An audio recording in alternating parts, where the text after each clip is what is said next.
Ms. Langley, you're still there. Bridge Street Widening Project, 21-01. So I want to acknowledge Kevin Bradford that's participating virtually right now. He's very disappointed that this is taking him away from the Hallmark Christmas movies and the baking challenge. I told him I would really like to be watching those right now, but in all seriousness, it's Kevin and his team that have put this project together, and I'm just presenting the project. But I'm very excited. Bridge Street Widening, the project we've all been working on and waiting for years, is finally before us for approval, plans, and specifications. And so we're proposing to widen Bridge Street from Gray Avenue to Cooper Avenue.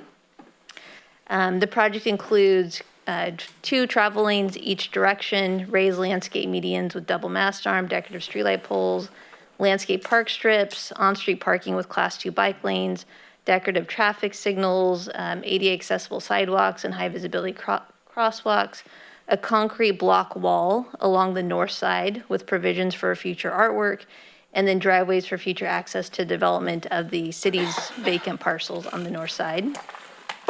And so here's an exhibit, very difficult to tell at this scale, but here's Gray Avenue, here's Clark Avenue, here's Cooper Avenue. The widening is occurring on the north side, which is why the city purchased all of the properties on the north side. There's a block wall that will separate the residential properties from the roadway. And again, 2 travel lanes each direction, a planter median.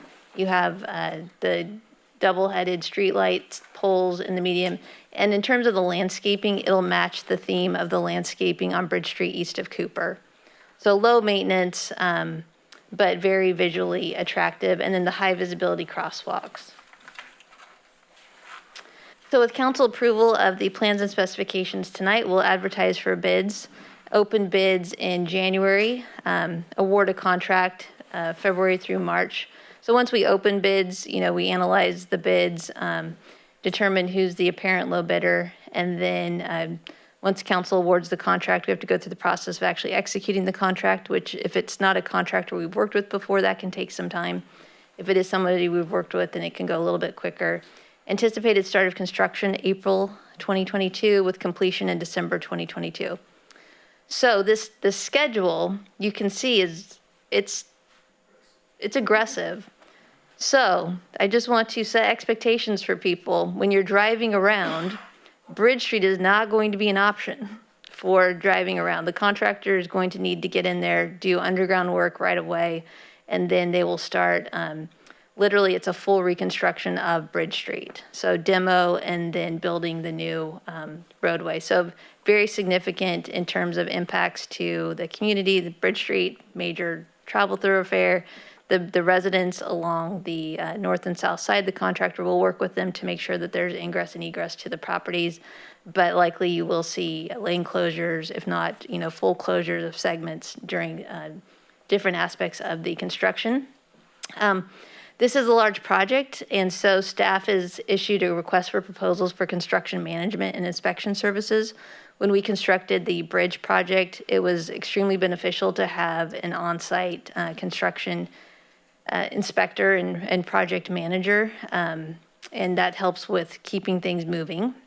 And then labor compliance services will be administered by a consultant. The total estimated project cost is just under $7.2 million.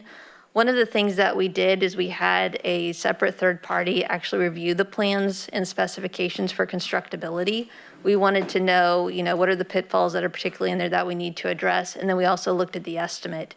The construction costs have been all over the place, and material costs have been really high. So right now we're at $7.2 million.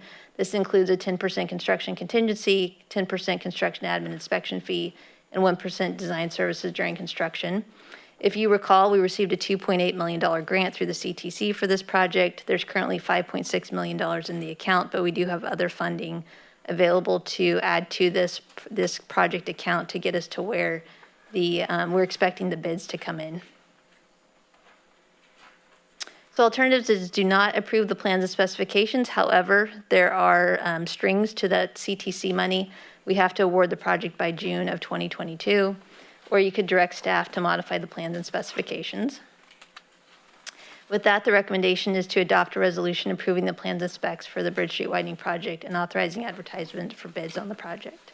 And again, I can't give enough accolades to Kevin Bradford and his team because this project's been long in the making, and we're all very excited to have it before council tonight. Thank you. We'll bring it to the council for questions. I have a quick question. Sir. Ms. Langley, the little park there at Cooper on the north side, what's the plans for that? I know you're, Well, you could talk to Brad. I see him lingering. Yeah, you can see on here, we have a meandering sidewalk Okay. that goes through the park. There's the potential that this vacant property could be converted to a parking lot. It could be converted to some type of smaller use so that you can have better utilization of this park. This park's not very utilized now. I know that Brad has been having discussions with different folks about potential options for this park, and so you might want to come up here and add to it. But in terms of this particular project, it will be, the way it'll be finished is that it'll have this meandering sidewalk, and then you'll have the curb and gutter right here, and then decorative traffic signals at the intersections. Thank you. Okay. Any other questions from the council? Sir. No question, sir. However, Diana, it's unfortunate. Here we are a couple days before Christmas at 10 o'clock at night with this announcement. I feel like we need champagne and confetti involved or something. Yeah, we'll do that when we award it. Yes, but regardless, kudos to everybody to get us to this point. It looks very impressive, and thank you very much, Kevin, if you're listening or watching. So that's it. Yeah. Or baking, you say? Holiday Baking Championship, that's my favorite. Okay. Vice Mayor? Councilmember Spadola? All right, we'll go to the public. Any comments from the public? And you're right, I have your card. I have a couple of cards. All right. So are you Crystal? I am. Crystal.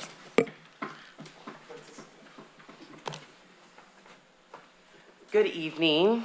I own the house at 864 Morley, which is 2 houses in from the corner of Clark. I'm currently on that map as we speak. This is the first illustration that I've seen that includes everything. So it is good news that I'm seeing a brick wall. I think that a barrier would be nice. However, that does leave a large gap between my current back fence and a wall blocking all view. So I am concerned for the security of my area, as that may increase the opportunity for homeless, I hate to even mention it, or just it's going to be a very closed off area where anyone can access my property in a much easier way than had before when there was homes at that area. I would just ask that some consideration would be taken for the individuals that are currently residing on that block, that it's a very quiet neighborhood. We enjoy living there very much, and we hope to continue to do so. The ideas of parking lots and things of that nature don't actually sound very appealing to someone who is living and enjoying their backyard on the opposite side of it. So just from that standpoint, I just wish for some consideration. That's really it. All righty, thank you. Yeah, I can, so I could take it you're on the east side of Clark Avenue, A little bit over. this way? Yeah, well, the other. Oh, over on this side? That block. Yeah. Okay. Right there, actually. So with this, the block wall will be right up to the property line? will be. It will be. And then this becomes surplus property in which the city would go through the process of finding interested potential projects for that surplus property. We've had a lot of discussions about what that could potentially be. It could be like little cottages where you could have, a salon or an accountant or something like that. Or it could be some type of mixed-use facility, but the block wall will actually be right up to the property line, so you won't have a space between your fence and the block wall. I appreciate that Yeah. information. Thank you. You're welcome. Thank you for considering us as well. Yeah, and on your side, the parking lot I was talking about was more specific to kind of this area, and it would be more so to allow people to access the park if we were to do that. This side would be most likely some type of development. Understandable. Thank you. All righty, thank you. Ian Gaddis? Yeah, Ian Gaddis. I also live at 864 Morley. I guess my question was mostly answered, but I was more wondering the height of the wall, if there was any, like, right now? I believe it's either 6 feet or 8 feet. I'd have to go back and look at what the noise study showed, but it's either 6 feet or 8 feet. Okay.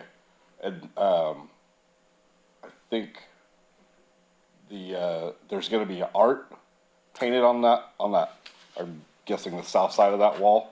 There's provisions that we could do artwork in the future. So as part of the project, there won't be like painting of the wall or Okay. art, but it's a great canvas in the future to be able to beautify that corridor. And so we wanted to be able to provide provisions that we could do something like that in the future. Okay, because I was just wondering, maybe what would the response time be in the meantime to the graffiti that's going to most Yeah. likely be on there, because there's already graffiti on the fence. Yeah, so YC311, we have the city app, YC311. If you submit graffiti through that, our staff's pretty quick to go out and address it. The other thing that we can do is put an anti-graffiti coating where it makes it harder for the paint to stick, which makes it easier for us to get the paint off. It does require reapplication after you clean it, but there are a lot of things out there that you can do to try to mitigate that staining that you get when people graffiti the walls. Okay. All right, and I think that was all my questions. All right. Presentation was very well put together, thank you. Thank you. Thanks for sticking around. Yeah, long night. All-night party. Hey, we're going to be like Mr. Burns. We're going to celebrate Christmas together here in about another 72 hours. So, any other questions or comments from the public? Is there any online? No public comment. All right, then I'll bring it back to the council for action. Go ahead, sir. Through the mayor, Sir. I make a motion to adopt a resolution approving the plans and specifications for the Bridge Street Widening Project 21-01 and authorizing advertisement for bids on the project. Second. I have a motion and a second. All those in favor say aye. Aye. All those opposed say nay. Ayes have it, motion carries.